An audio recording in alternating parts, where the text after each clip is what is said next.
spoken here with the wrap.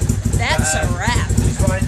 I'm probably going to have to give it a test run just to see if it's going to need rejetting or anything like that. But Jay, we're pretty damn close, mate.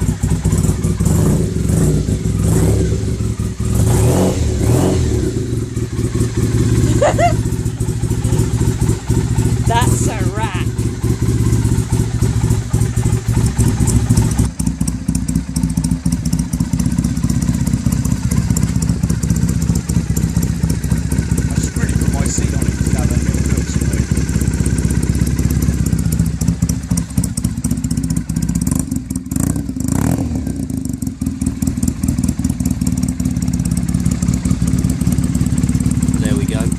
Pretty much finished. Got my seat on there just for looks, but yeah, I'm really happy with it. Looks really nice.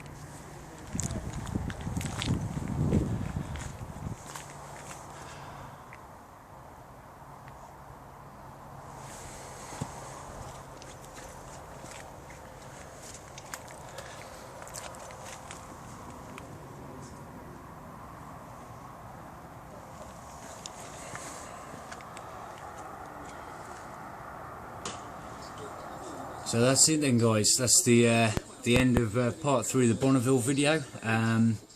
Couple of little things I still need to do. I just want to take it for a test ride and check that the jetting's okay. It obviously needs the smaller clocks put on, or the original clocks for now, and the speedo. But very small things, maybe something with the chain guard. But yeah, it's turned out really nice. I really like it. It's really cool. I hope Jay's happy with it, and yeah, until the next project video. But yeah, thanks for watching, and take it easy. See you soon.